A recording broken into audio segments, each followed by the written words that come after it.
के छोटे दुकानदार अब यूपीआई से पेमेंट ही नहीं लेंगे, क्योंकि ये जो बेंगलोर के छोटे छोटे दुकानदार थे डिजिटल क्रांति कर रहे थे, वहां जीएसटी विभाग ने नोटिस भेज दिया। तब से शांति पड़ी है सब। भाई रूल्स ऐसे मत बैठो, मेरा दिल बैठा जा रहा है, कुछ तो बोलो। भारत माता की जय। इसका उससे क्या लेना देना? अबे तो बोला ना, कुछ बोलो तो बोल दिया, और भी कुछ बोलूं?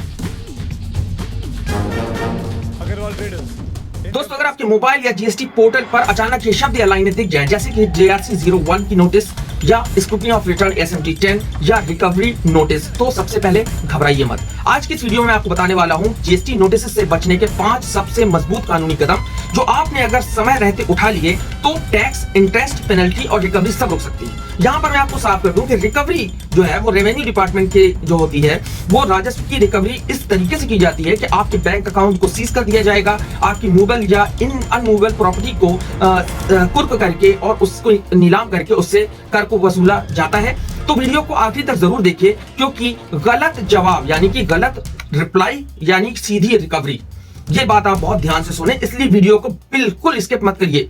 और अगर अभी तक वीडियो को आपने सब्सक्राइब नहीं किया है मेरे चैनल को, तो इस चैनल को सब्सक्राइब कर लीजिए, ताकि इसी तरह की वीडियो आपको टाइम टाइम देखने को मिलते रहे।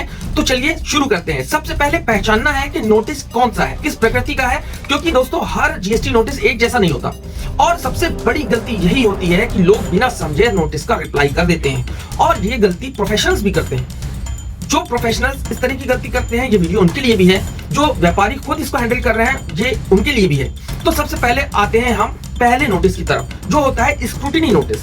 जब विभाग कोई गलती आपके रिटर्न्स में देखता है, जैसे ITC मिसमैच हो गया, HSN से रिलेटेड एरर, जो इस तरह की जो यानी GSTR 9 यानी वार्षिक रिटर्न और जो संबंधित और रिटर्न फाइल की उनमें जो डिस्पेरेंसी देखता है, तो सबसे पहले ASMT 10 जारी होता है। ये स्क्रूटिनी नोटिस होता है रिटर्न और डेटा के मिसमैच के लिए। तो इसमें आप पहले ये समझें कि ये शो कॉज नोटिस नहीं है, ठीक है ना, ये स्क्रूटिनी ऑफ रिटर्न है सिर्फ। यानी यहीं पे अगर सही रिप्लाई दे दिया तो केस यहीं खत्म हो सकता है। अगर आपने रिप्लाई नहीं दिया तो अगला नोटिस DRC 01 का जारी हो सकता है। ये शो कॉज नोटिस है। यहां पर आपको पूछा जाता है कि आपके ऊपर विभाग की ओर से जो कैलकुलेशन की गई है, उसके हिसाब से इतना टैक्स देय बनता है ना, ड्यू बनता है, तो आपके ऊपर ये टैक्स प्लस इसी नियमानुसार इंटरेस्ट, जो कि अभी वर्तमान में 18% वार्षिक दर से चल रहा है, तो वो ब्याज प्लस जो पेनल्टी है वो क्यों ना लगाई जाए, यानी प्रपोज्ड डिमांड की जाती है। ये शो कॉज नोटिस होता है, ठीक है। इसे अगर हल्के में लिया तो आप यूं समझ लीजिए कि फाइनल ऑर्डर और रिकवरी तय है, ठीक है। तो अब इसके बाद तीसरा क्या होता है, रिकवरी नोटिस। सबसे पहले DRC 01 में अगर आपने कुछ एक्टिविटी नहीं दिखाई और या वो आप उसको शो कॉज नोटिस का सही रिप्लाई नहीं कर पाए, उनको अधिकारियों को सेटिस्फाई नहीं कर पाए, तो आपके ऊपर DRC 07 का ऑर्डर जारी होता है। जो आपके DRC 01 में प्रपोज डिमांड थी, उसको एकदम डिक्लेयर कर दिया जाता है कि ये आपके ऊपर इंपोज की जाती है। Tax plus interest plus penalty की प्रपोज डिमांड को आपके ऊपर इंपोज कर दिया गया। इसके बाद आपके ऊपर रिकवरी का नोटिस जारी होता है, मतलब ऑर्डर पास हो चुका है। रिकवरी का नोटिस अगर आया है तो इसका मतलब ऑर्डर पास हो चुका है। अब क्या होगा, बैंक अकाउंट अटैचमेंट, ठीक है, प्रॉपर्टी सीजर तक हो सकता है, लेकिन यहां भी कानून आपके साथ है, ठीक है। रूल क्या कहते हैं, ASMT 10 और DRC 01 और रिकवरी ये सब बराबर नहीं है, तीनों का रिप्लाई अलग अलग होता है, ठीक है ना। अब जीएसटी नोटिस का रिप्लाई कैसे करें?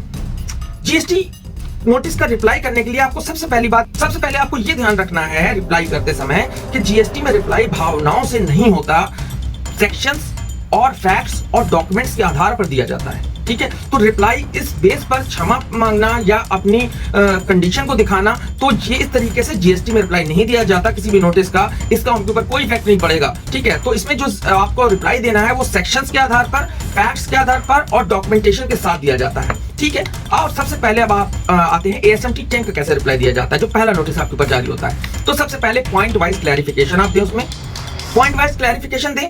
पॉइंट वाइज क्लैरिफिकेशन का मतलब जो जो चीजें पूछी गई हैं उनका स्टेप बाय स्टेप आपको क्लैरिफिकेशन देना अपने रिप्लाई में, और साथ में आपको रिकंसिलिएशन स्टेटमेंट लगाना है कि देखिए सर, हमारी कैलकुलेशन के हिसाब से ये बन रहा है और आपने जो कैलकुलेशन की है वो ये थी, ठीक है। कोई भी गलती हो वॉलेंट्री करेक्शन कर लें। अगर गलती हो, जैसे कि अगर 3B में वाकई में आईटीसी आपसे ज्यादा ओवर क्लेम हो गई है, जो क्लेम नहीं करनी थी, तो उसको तत्काल रिवर्स कर दे SMT 10 देखने के तुरंत बाद, रिप्लाई करने से पहले, और अगर जरूरत हो तो DRC 03 के माध्यम से आप उसको पेमेंट को सेट ऑफ भी कर दें। ये दोनों चीजें आपको SMT 10 के रिप्लाई देने से पहले करनी है। उसके बाद आपको पॉइंट वाइज क्लैरिफिकेशन देना है, रिकंसिलिएशन स्टेटमेंट लगाना है, वॉलंटरी करेक्शन के प्रूफ लगाना है, DRC 03 के प्रूफ लगाना है, अगर आपने किया है, अगर जरूरत है तो। ठीक है, याद रखिए, अगर SMT 10 में सही जवाब दे दिया तो DRC 01 आने से पहले ही सुरक्षा मिल जाती है आप हो, और उसको वहीं की वहीं खत्म भी कर दिया जाता है। SMT 10 के बाद SMT 12 का जो ऑर्डर होता है उससे इसको निरस्त कर दिया जाता है, आगे की प्रोसीडिंग नहीं होने पाती। उसके बाद अब आते हैं DRC 01 का रिप्लाई। यहाँ 3 गोल्डन रूल है। सबसे पहला, हर एलिगेशन का अलग अलग जवाब देना है आपको। DRC 01 में जो पूछे गए हैं, यानी जिस पॉइंट में जो पूछा गया है, सबका आपको अलग अलग जवाब देना है। और दूसरा, मीन्स ये नहीं है, यानी फ्रॉड या सुपरस्टिशन नहीं है। ठीक है, यानी आपने जानबूझ के गलती नहीं की, बोनाफाइड मिस्टेक थी, अगर हुई भी है तो बोनाफाइड मिस्टेक है। बोनाफाइड मिस्टेक में आपको सजा नहीं दी जा सकती, ये CGST एक्ट के प्रावधानों में लिखा हुआ है। ठीक है, इसके अलावा अगर टैक्स है तो पहले ही इसको रिवर्स पे कर दिया है या पेड है, इनको आपको पॉइंट आउट उसमें करना पड़ेगा, मेंशन करना पड़ेगा। तो अगर इतना कर दिया तो कोई पेनल्टी का ग्राउंड नहीं बनता। ठीक है, हाँ, सबसे बड़ी गलती लोग क्या करते हैं, ये लिख देना यस सर मिस्टेक हो गई। ये शब्द आपको नहीं लिखना है। ये शब्द लिखने, ये लाइन अगर आपने लिखी या कहीं भी आपने एलिगेशंस को एक्सेप्ट किया तो ये लाइन आपको बर्बाद कर सकती है दोस्तों। ठीक है, अब पर्सनल हियरिंग आपका सबसे बड़ा हथियार है। GST ऑफिसर जो है वो आपका दुश्मन नहीं, लेकिन बिना सुने ऑर्डर पास करना इलीगल है, वायलेंस मतलब वायलेशन ऑफ लॉ है, इलीगल है। तो पर्सनल हियरिंग मांगना क्यों जरूरी है, पहली चीज आप ये समझ लें। रिटन रिप्लाई सिर्फ जो है वो पर्याप्त नहीं है, ओरल एक्सप्लेनेशन का भी अधिकार मांगना जरूरी है। डॉक्यूमेंट एक्सप्लेन करने का मौका मिलना जरूरी है, जिसे आप आर्गुमेंट देना भी कह सकते हैं, बहस करना भी कह सकते हैं। ओरल एक्सप्लेनेशन भी इसी के तहत आता है। तो सिर्फ रिटन रिप्लाई अपने पोर्टल में दे दिया, लेकिन साथ में आप ये भी आप उनसे रिक्वेस्ट करिए कि हम ओरल एक्सप्लेनेशन या डॉक्यूमेंट्स एक्सप्लेन करना भी चाहते हैं, यानी आपसे आर्गुमेंट करना चाहते हैं, बहस करना चाहते हैं। ठीक है, अगर हियरिंग नहीं दी, एक्सटेंशन रिक्वेस्ट इग्नोर हो गई, यानी कि अगर हियरिंग का मौका नहीं दिया गया, एक्सटेंशन रिक्वेस्ट इग्नोर कर दी गई है, ध्यान नहीं दिया गया और डायरेक्ट ऑर्डर पास हुआ है, तो ऑर्डर जो है वो नेचुरल जस्टिस के खिलाफ हो जाता है, जो भारतीय संविधान के प्रावधानों अनुच्छेदों के भी खिलाफ है और CGST एक्ट और GST अधिनियम के प्रावधानों के भी खिलाफ है। ठीक है, मैं यहाँ पे प्रॉपर सेक्शन की बात नहीं कर रहा हूँ, अभी आप ये समझ के चलिए कि मैं सेक्शन CGST एक्ट के सेक्शन 73, ठीक है, इसके तहत बात कर रहा हूँ, जिसके तहत जो अभी केसेस हो रहे हैं। ठीक है, तो ये नेचुरल जस्टिस के खिलाफ हो जाता है। अब रिकवरी से कैसे बचे, स्टे ऑर्डर कैसे लें। रिकवरी कोई अंतिम ट्रू नहीं है, मतलब अंतिम सत्य नहीं है। रिकवरी रुकवाने के 3 लीगल तरीके हैं। सबसे पहला, अपील प्लस स्टे। सबसे पहले आप सेक्शन 107 CGST एक्ट के तहत आप अपील करें, अपील में जाएं, और अपील में जाने में आपको मैंडेटरी प्री डिपॉजिट करना पड़ेगा। अगर टैक्स ड्यू है तो उसका 10% आपको प्री डिपॉजिट करना पड़ेगा। इसके बाद अपील आप जब फाइल करेंगे तो रिकवरी पर ऑटोमेटिकली स्टे ऑर्डर लग जाता है। जब तक अपील में फाइल आपकी सुनवाई पे है, तब तक वहां पर स्टे ऑर्डर रिकवरी में ऑटोमेटिक लग जाता है। इसके बाद अगर मान लीजिए अपील से भी खारिज हो जाता है और वहां से भी आपको रिलीफ नहीं मिलता, तो आप हाई कोर्ट में रिट पिटीशन फाइल कर सकते हैं। जैसे कि अगर नोटिस सर्विस नहीं हुई, यानी नोटिस सर्व नहीं हुई प्रॉपर तरीके से, हियरिंग नहीं दी गई, हियरिंग का मौका नहीं मिला, पोर्टल एरर था, या नेचुरल जस्टिस का वायलेशन था, जो मैंने आपको ऊपर बताया। ठीक है, तो इस केस में, ऐसे मामलों में आप रिट पिटीशन फाइल कर सकते हैं। ठीक है ना। बहुत से देखिए, यहाँ पे एक बहुत पॉइंट की बात बता रहा हूँ। अधिकारियों का कहना होता है कि GST में ये प्रावधान है कि अगर आपने नोटिस को पोर्टल पर दिखने लगी है, वो नोटिस जारी कर दी गई है, तो SMS या ईमेल प्राप्त हुआ हो चाहे ना हुआ हो, वो नोटिस सर्व मानी जाएगी। ठीक है, लेकिन आप ये अधिकारी आपसे नहीं बताते, या आपको मैं बता रहा हूं कि ये एक ऑप्शन है, ये मैंडेटरी नहीं है। अगर आपको नोटिस ऑनलाइन पोर्टल पर दिखी है तो आपको ओरल भी कॉल भी आनी चाहिए वहां से रिमाइंडर के लिए, आपको मेल भी भेजनी चाहिए, और इन सब चीजों का जो कम्युनिकेशन टैक्स पेयर के साथ विभाग के अधिकारियों ने किया है, इसका प्रूफ ऑफ बर्डन वो विभाग के अधिकारियों के ऊपर है कि उन्होंने नोटिस की फिजिकली तामील कराई थी कि नहीं कराई थी, कॉल की गई थी तो कॉल रिकॉर्ड में वो है कि नहीं है।